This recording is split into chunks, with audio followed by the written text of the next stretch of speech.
Hey, this is Ish, and in today's talk, I'm going to be going over agreeableness and disagreeableness in INFPs. So specifically, I'm going to be covering the Big Five personality type test, which covers the facet of agreeableness and disagreeableness, and then also the INFP personality type, which is part of the Myers-Briggs. So I actually do have many different talks on both the Big Five personality type test and then also INFPs as well. So if you want to learn a bit more about each, you can actually check out my other videos. But to go further, I'm going to be talking about the specifics of INFPs who are either agreeable and also disagreeable as well. So just as a quick recap, agreeableness is just one facet of the Big Five personality type test. So there's four others. So agreeableness, people who are very high in agreeableness tend to be very harmonious. They want to see others do well. They're very altruistic. They have a lot of altruistic behaviors. They're described as good listeners. They're very patient, tolerant.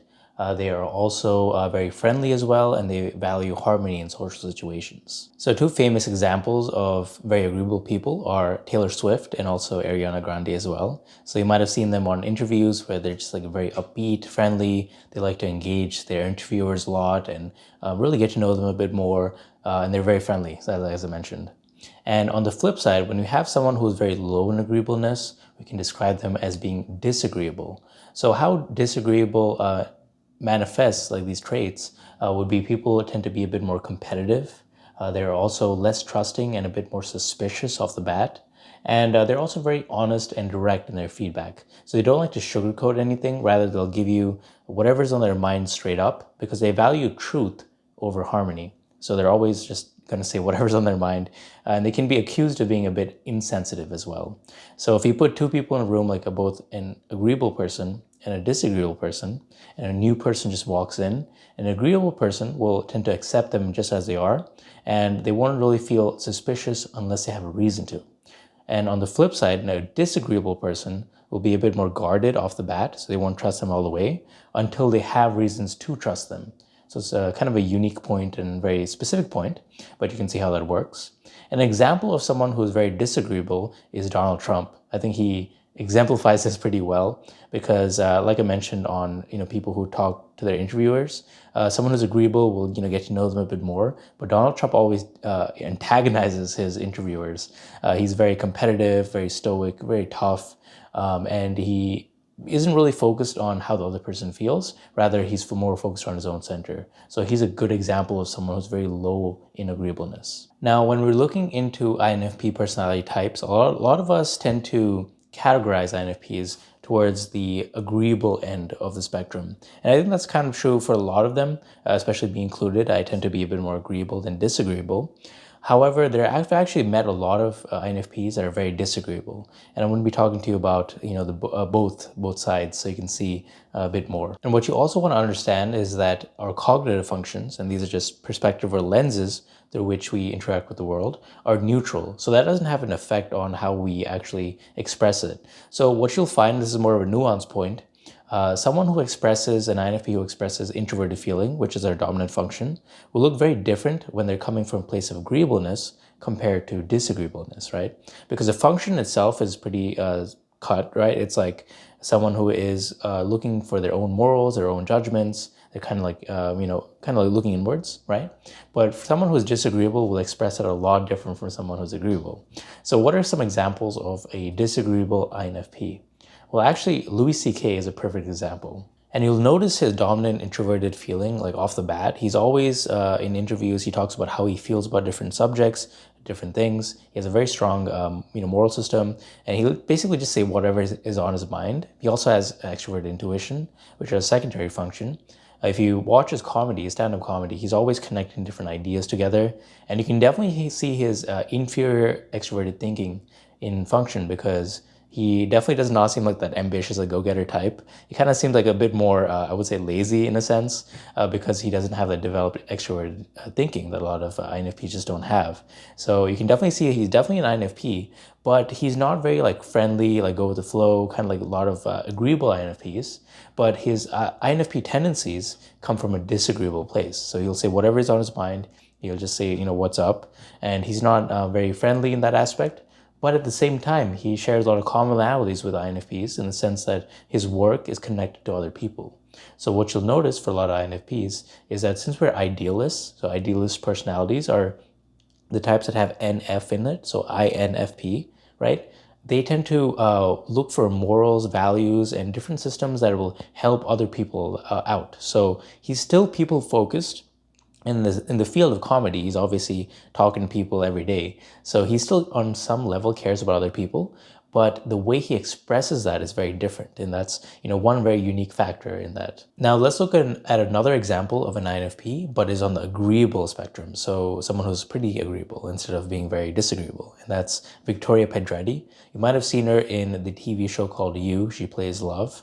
And if you see her in an interview, you can see all these same qualities of being an INFP. She has a very strong introverted feeling. She's always referencing herself, her feelings, how does she feel about certain things. But you'll notice it comes from a different place. So it comes from more of I wouldn't say people pleasing, but more like people conscious type of view. So she mentioned in an interview that I've seen that she was mentioning in her past she had like some kind of issues with some certain like family dynamics. So she felt like some certain areas in her early life was abusive. But the way she said it in the interview was almost like she's tiptoeing around it. And this is very common with a lot of people who are high in agreeableness, is that they don't want to offend anyone directly. So they're trying to like tiptoe around it. So even as she was saying, oh, back in, when I was younger, I had this abusive like situation, she said it in a way that she didn't want to put the blame on the person. Someone who is very high in disagreeableness, on the other hand, will have no problem saying, okay, this person was like an a-hole. They have no problem. But you'll see that agreeableness nature in Victoria all the time. And you can certainly see her other agreeable qualities because she's very pleasant, she's very sweet, she's very caring, and you can see that in her personality type, the way she speaks. And you can definitely see she's an INFP, but she also has that agreeable nature within her as well. So that comes out in that. So it's very interesting to see like two different dynamics of INFPs. I mean, they're both INFPs, both Louis C.K. and Victoria are both INFPs, but the way they express their qualities are just like a lot different because they rank differently on the agreeableness scale. And going a bit further into this like little dichotomy here, what I find very interesting is that, we have unique INFP problems. And what I mean by that is someone who is very high in agreeableness, who's an INFP, by the way, will have a problem with their introverted feeling function. Because what you'll notice is that introverted feeling is all about one's own personal preferences, one's own morals, and what they generally feel about different things. And what you'll find is that when someone is very high in agreeableness towards like the extreme levels, they tend to put other people in front of them. So they want to make sure that other people are doing, well first before they take care of their own needs. And this is where there's a certain problem because INFPs who are high in agreeableness, will tend to neglect their own needs. And this actually hurts them more than other types because there are certain other types like SJ types who would rather see the other person do very well, like in ESFJ, and make sure they're happy. And because the other person is happy, that'll end up making them happy. So SJ types, like guardian types, have a strong feeling or strong emphasis for duty and morals and like helping other people out and stability. Not so for the INFP, because you'll find that even if you place other people in front of yourself, which a lot of agreeable INFPs do, there is a nagging tension within you because what happens is that you're bypassing your natural introverted feeling function, which is all about oneself. So I'll give you a personal example, right? For example, I'm wearing a rock sweatshirt. I'm into rock music, alternative music, and what'll happen is that sometimes I'll meet people that would want to go to more of a mainstream kind of club or bar, which they play like maybe let's just say hip hop or house music. Even though I'm not into it, I will sometimes go with them as I have when I was younger because I want to be agreeable. I want to get along with everyone, right? And this is the problem because when I used to do that, I would build up resentment. Because while I was there, I was like, oh, deep down inside, I want to, go to this rock place instead. So what happens for many agreeable INFPs is that they build up frustration over time because they're constantly getting rid of their own personal needs and really going against their natural introverted feeling function to please other people. So that builds up a lot of frustration, right? So that's, not good for a long-term solution. So in that case, people who are high in agreeableness need to learn how to fulfill their own cup rather than trying to, satisfy other people. And on the flip side, we have people that are very high in disagreeableness, and are also INFPs. But what will happen for them, like their unique problem, so to speak, is that they go against the idealist nature, right? Because as I mentioned earlier, a lot of idealists, such as INFPs, ENFPs, ENFJs, INFJs, they like to help other people out. So they're all about values and different ideas that will help humanity as a whole. And they tend to work in fields that, or with other people, working with people. So what will happen when you're disagreeable is that you naturally put yourself in a certain situation where you're competing against other people. This is very natural for disagreeable people.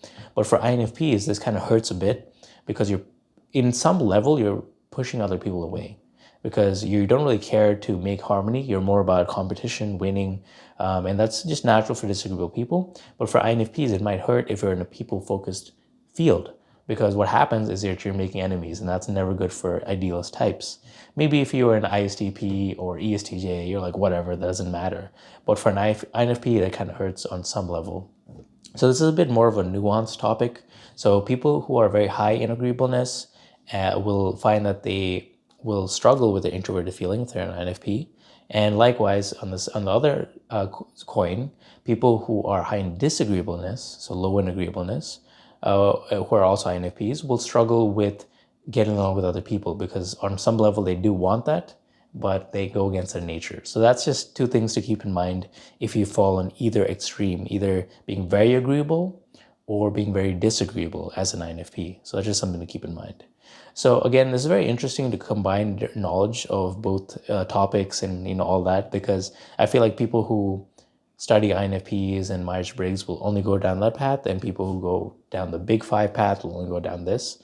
But it's very interesting to see the subtleties and notice these subtle different things you can pick up on when you combine both subjects. So if you're an INFP watching this, you'll probably relate with my message and the fact that you can use your knowledge in both different personalities and learning the world to connect different ideas together and see how that turns out. So anyways, I hope you like this topic. And I also have other videos on personality type tests and Big Five and also INFP as well. So feel free to check that out as well. Thank you.